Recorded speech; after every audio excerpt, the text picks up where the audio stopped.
여러분 혹시 홍대 레드로드 걸어보신 적 있으세요? 주말이면 사람에 치이고 버스킹 소리가 울려 퍼지고 커피향이 골목마다 퍼지던 그 길.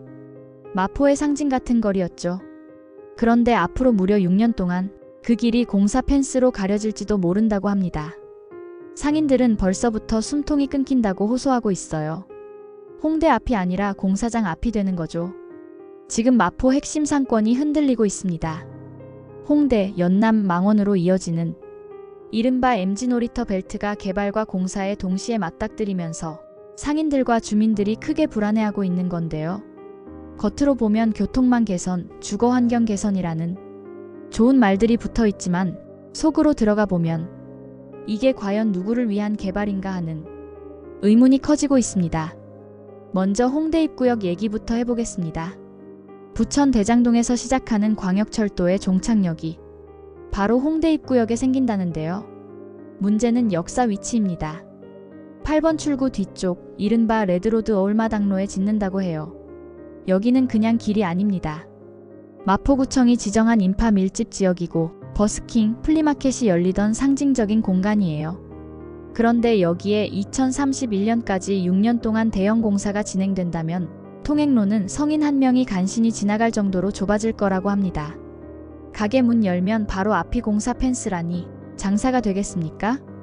홍대상인회가 비상대책위원회까지 꾸린 이유가 여기 있습니다. 상인 대표는 이렇게 말했죠. 공사가 시작되면 상권 자체가 무너지고 이 지역에 모여드는 청년 예술가들도 설 자리를 잃게 된다. 결국 홍대의 정체성이 사라질 거라는 경고인 겁니다. 망원동 망리단길 사정도 비슷합니다. 2030 공세대가 골목골목 맛집을 찾아다니며 붙여준 별칭이 바로 망리단길이죠.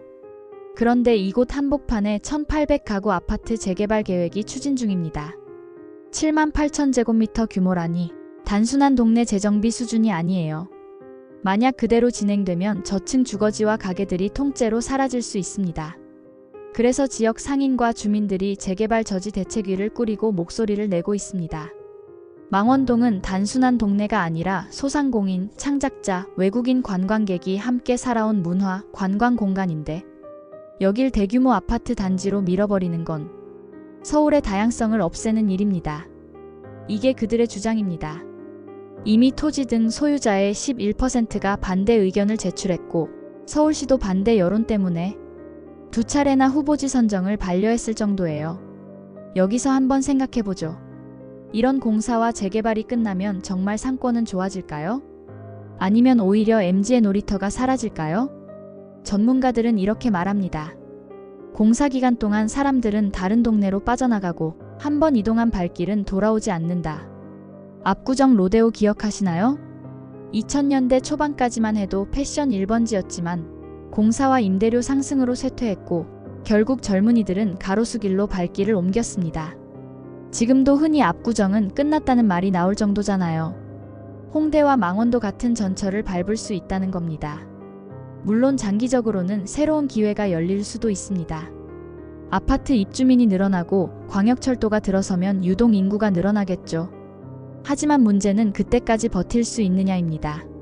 지금 장사하는 소상공인들은 하루하루 매출로 버티는 사람들이에요. 공사장 펜스에 가려져 손님이 끊긴다면 6년을 기다릴 수 있을까요?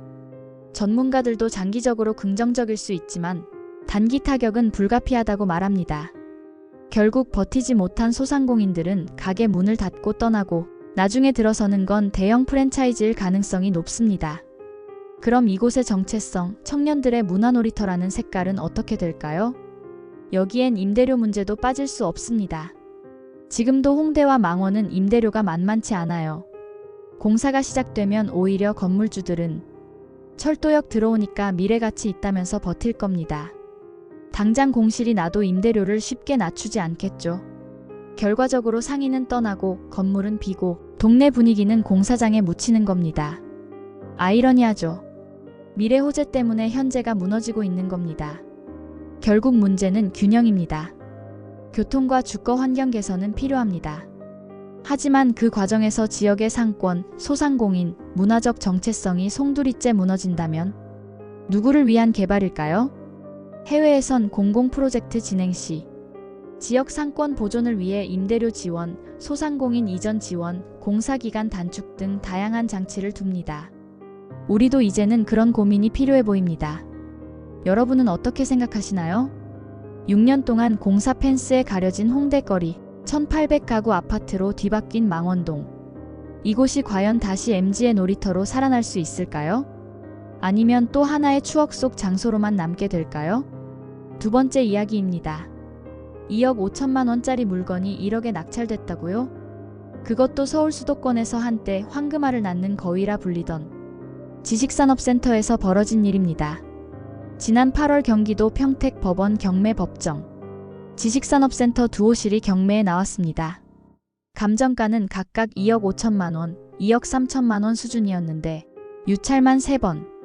결국 최저가가 1억 원 이하까지 떨어졌고 네 번째 입찰에서야 겨우 주인을 찾았습니다.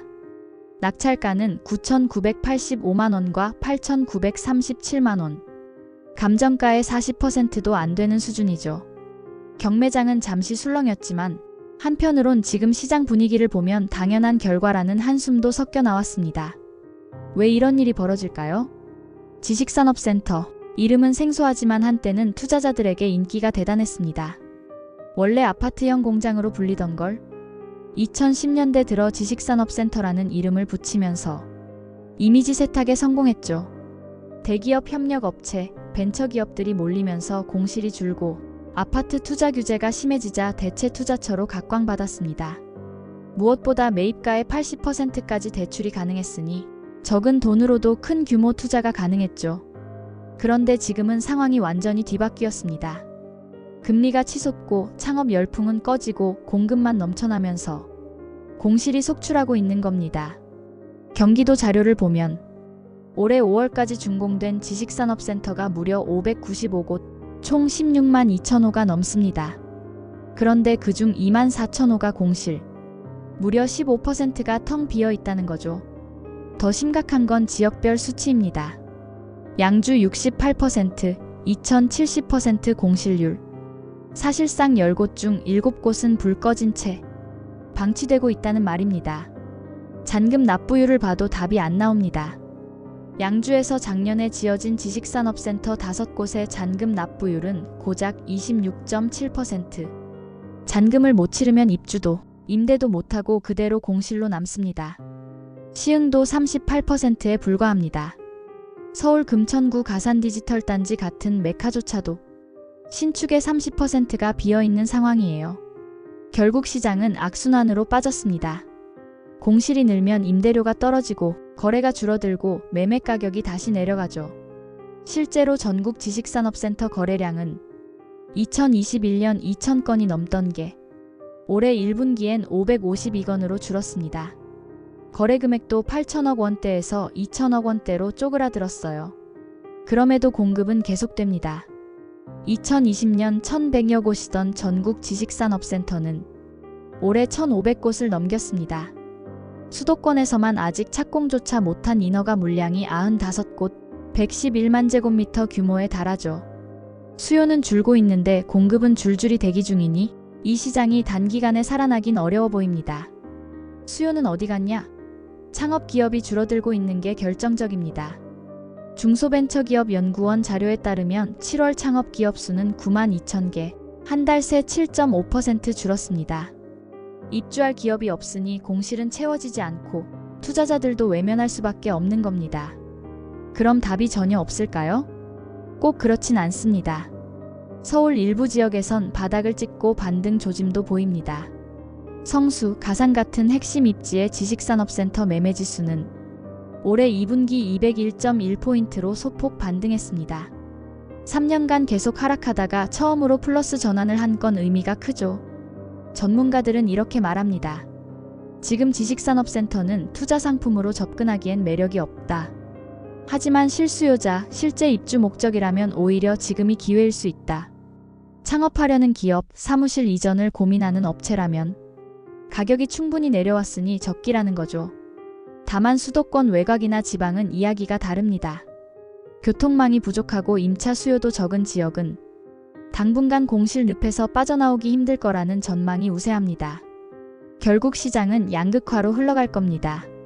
입지가 좋은 곳은 반등, 외곽은 침체 장기화. 투자자들이라면 어디에 왜 들어가는지를 냉정하게 따져야 한다는 말이죠. 여러분은 어떻게 생각하시나요? 한때 반짝 투자처로 불리던 지식산업센터, 지금은 감정가 절반 값에도 외면받고 있습니다. 이 시장은 다시 반등할까요? 아니면 오피스텔처럼 장기 침체의 길로 들어설까요? 오늘의 이야기는 여기까지입니다. 도움이 되셨다면 좋아요와 구독, 알림 설정 부탁드립니다. 감사합니다.